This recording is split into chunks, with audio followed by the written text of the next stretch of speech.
maybe start off with the assassination attempt, which was an incredible thing. And I have to say that your actions after that assassination attempt were inspiring. You, instead of shying away from things, instead of ducking down, you were pumping your fist in the air and saying, fight. And I think that's the president of the United States represents America. And I think that is America. That is strength under fire. And so that's a part of the reason why I was excited to endorse you as the president of the United States for having enough term here.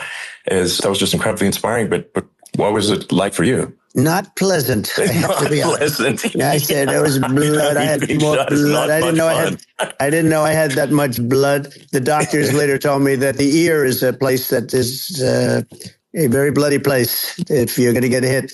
But in this case, it was probably the best alternative you could even think about because it went at the right angle. And it was a hard hit. It was very, I guess you would say surreal, but it wasn't surreal. I was telling somebody you have instances like this or a lot less than this where you feel it's a surreal situation. And I never felt that way. I knew immediately that it was a bullet. I knew immediately that it was at the ear and because it hit very hard, but hit the ear. And I also heard people shout bullets, get down because I moved down pretty nicely, pretty quickly. And we had bullets flying right over my head after I went down. So I'm glad I went down. The bigger miracle was that I was looking in the exact direction of the shooter. And so it hit me at an angle that was far less destructive than any other angle. So that was the miracle. That was for those people that don't believe in God. I think we got to all start thinking about that. You have to, I'm a believer. Now I'm more of a believer, I think. And a lot of people have said that to me. A lot of great people have said that to me, actually. But it was amazing that I happened to be turned just at that perfect angle. And all because I put down a chart on immigration that showed that the numbers were so great. I love that chart even more maybe now. It's a sign. Maybe that's a sign. Immigration sign. You highlighted a serious issue. Yeah. And at that moment, Mr. Your head. The amazing thing, the sign, I said, bring down that sign on immigration. And it was literally about an eighth of a second where it would be good. And after that, it was going to be a disaster, no matter which way you were facing. But it just had that perfect angle, which was exactly at this shooter. Very sad situation. Such a sad situation. We lost somebody that was great, Corey, who a firefighter, a great gentleman, a great trumper. He was just a fantastic family and a fantastic man. And a friend of mine came up, Elon, and said, I'd like to give the family some kind of help. And I said, all right, that's great. He said, do you mind? I said, I don't mind at all. And he wrote out a check for $1 million, gave it to the wife. And she said, this is really nice, but I'd rather have my husband back, which is a nice thing for somebody to say, to be honest. She's great. The family is great. And we raised a lot of money for them and for two other gentlemen who are unbelievable also. They were hit really badly. They thought they were not going to make it, and they did. The doctors in the Butler area, I tell you, they were incredible. They saved the two, and they were really hit tough, both of them, equally. Yeah. And we thought, my first question was because I heard bullets flying over me. I said, how many people were killed? Because we had a massive crowd there, a tremendous thousands and thousands of people. And there was no land. It was all people. So I said, how many people have been killed? Because I knew there were other shots being fired. And they said, we don't know yet, but some people have been badly hurt. And I have to give the Secret Service sniper, they call him, or sharpshooter, but sniper, because he didn't know there was a problem. He's an extraordinary shot, obviously, and he didn't know there was a problem. And he was able to pick it all out within 5 seconds. And he used one bullet from very far away, probably 400 yards. The shooter was 130, but he was on the opposite side of the field and the podium. And he saw the smoke and the flame from the gun, immediately recognized it, and immediately took a shot. And it was one perfect shot from very far away. And if he didn't do that, Elon, he would have. If he would have, a lot more people could have been badly hurt and killed. So I have to take my hat off to him because that's also a surreal. He's been with them for 23 years and he's never had anything like this. And all of a sudden he has to act. And it's a very tough thing to act and to be shooting somebody. But he saw the gun, saw the smoke, saw the flame from the gun very far away. I obviously has very good eyes. He's got very good vision, which I assume you have to have in that particular work.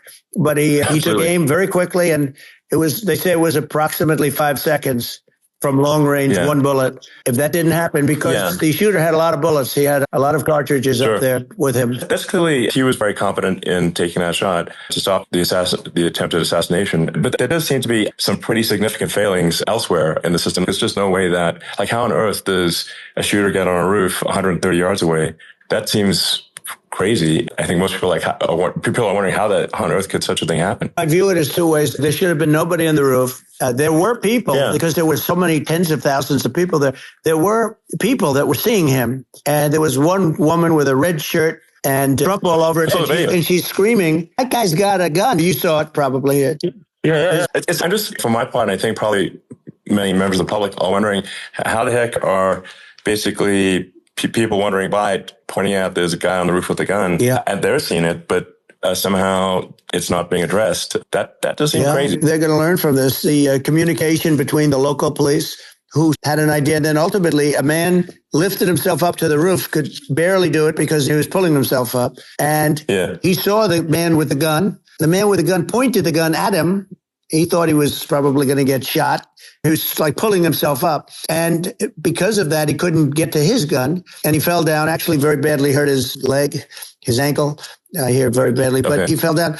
And he did, from what I understand, he did say, there's a guy up there with a gun. The shooting started very quickly after that. I think it forced the shooter to go maybe quicker. You're supposed to be my sons, Don and Eric, they can't believe what happened. They said from 130 yards, a bad shot would hit that target almost every time. They said it's like in golf, sinking a 2-foot putt. Yeah, it's not a tough shot. It's not a long shot. The Secret Service person had the long shot. He had a triple the distance, actually. It was a terrible thing. Look, it's hard. I have to say this about the Secret Service. When I went down, and I went down based on, I think they're screaming, but other people also, because people saw this happen. You had so many people. One of the miracles was that nobody ran. If a gun goes off, the crowd control people showed us this. When guns go off, and it does happen in stadiums at a soccer match or some kind of a match, everybody flees. They call it a stampede, like cattle. But everybody, and a lot of people get killed with those stampedes. We had more people than you'd have at some of these matches or these games, and nobody left. We had a small group behind us in the grandstand, and that was full. And you look at it as it was taking place, and normally they'd be running. They didn't leave. They saw that I was hurt. They saw a lot of blood, and they saw that I went down, and it's almost like they wanted to be with me. Out front, you had thousands, tens of thousands of people. As far as the eye could see, you had people in Butler, as far as the eye could see. And a lot of press, too. There were many cameras on watching this. It's what makes it so different, because normally things happen that aren't good, but you never have a picture. Here we have these cameras shooting it. Amazing. But one of the interesting things was that you didn't have anybody flee. You didn't have anybody stampede. Sure. Nobody. And there were some people behind me. They stood up and they're looking like, I tell you, you want to have them in a foxhole with you. I want to meet some of those people because it's so different from what you heard. But so I was down. But the Secret Service guys, there were bullets flying right over my head. You could hear them go whizzing. And these guys came jumping on top of me. And a young lady, Kate, would jump. They moved so fast. And let me tell you, that took tremendous courage. Now, there was a lack of coordination. There was obviously, everybody understands that that building should have been covered. Looking at the aerial views, that building would be like the number one spot for a sniper. It's like if you were to pick, what is the favorite? If the goal is to assassinate, what's your favorite spot? That building. That building would be number one. That would have been the spot. It's like you can ask for a better location. It's that would have been the spot. What people think is when the local policeman, who by the way, he did what he was supposed to do. He couldn't hold on any longer. And then when he got his head just peeking above, this guy standing there with a gun at his head. And when he fell down, again, hurt his ankle very badly, but he was making the calls. But what happened is the firing is very soon. So what they think is that this guy ran to his site, which he had all planned out with a gun. He ran to the site and he started shooting fast. And maybe that's why he missed. He got me, but it could have been a much bigger problem. But he totally would have hit if you hadn't turned your head. It was a very near thing. It was a miracle. If I hadn't turned my head, I would not be talking to you right now. As much as I like you, exactly, I would not. I would not be talking to you. You'd be talking to me from another realm, perhaps. Yeah, that's right. We'd be talking from a different place. But it was a very terrible experience. The Butler Hospital, they did such a great job. The doctors were so good. Everybody was so good. There was a mistake. if somebody knew, because people were hearing, there was just a bad feeling that there was somebody was around that story announcement. And if somebody could have said, because they've oftentimes said like there'd be a lightning storm or something, because I've done, I think, over 300. I think I did a lot more than that, but we did a lot. And oftentimes they'll say, sir, could you wait 10 minutes, please? Sir, could you wait 20 minutes? There's a storm overhead or lightning or something. And that happens often. Yeah. And this would have been a perfect time for that to have happened, but it didn't get coordinated. That was the problem. It was I think your actions in the fire, like what I find admirable there was that you can't fake bravery under such circumstances. The courage is instinctual or it is not. It's not a rehearsed action. And so I just want to say that I think a lot of people admire your courage under fire there.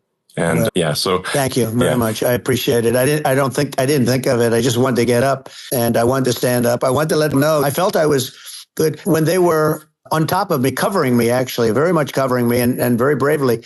But I wanted to get up. I said, I want to get up. And they have everything there. They wanted stretcher. I didn't like to, and I knew I was hit in the ear, but I knew I wasn't hit anywhere else. They felt I was hit someplace else because it was such a lot of blood. And they were sure that I was hit someplace else. And they were saying, sir, you were hit more than the ear. I said, nope, I was hit in the ear. I want to get up. Let me get up. And so I got up and the crowd didn't know what to think. This was so many people and you could see they were confused. They didn't know what to think. And I wanted to let them know I was okay. It was very important for me to let them know that. And they went wild. You've seen they didn't go wild when I got up because they didn't know, was I alive? You really couldn't tell. When I stood up before the fist in the air, they didn't know if I was alive. Nobody did. And when I put the fist up, they were just relieved and happy and thrilled. And the place went crazy. It was pretty amazing. Yeah.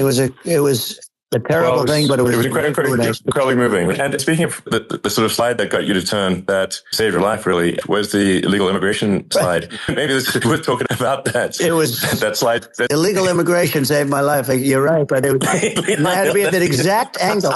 That's a great one.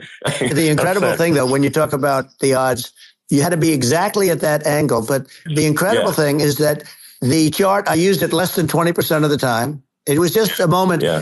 It's always on my left, never my right. And it's always at the end of the speech. So here we have it. It's on the right, not the left. It's at the beginning, not the end. And even the people that put it up, they were unprepared. And they did a great job. They got it up immediately, fortunately. But I looked to the right and the bullet came whizzing by, hitting my ear. So it was amazing. But when you think of the odds of that, and that normally you wouldn't use it, normally I wouldn't have the thing. And then it would have been a very different story. It's very much, I say, an act of God. It's a miracle that it happened. And I'm honored by it. I'm honored by it. What were you about to say about illegal immigration before you were rudely interrupted? I was going to say how good the numbers were. By the way, we're going back to Butler, and we're going to go back in October. We're all set up, and the people are fantastic in Butler. It's a great area. Great. These are incredible people. Like the three that, in the case of Corey, killed, and the other two, the families I got to know them a little bit, and the families are great. But we're going back to Butler, and I think I'll probably start by saying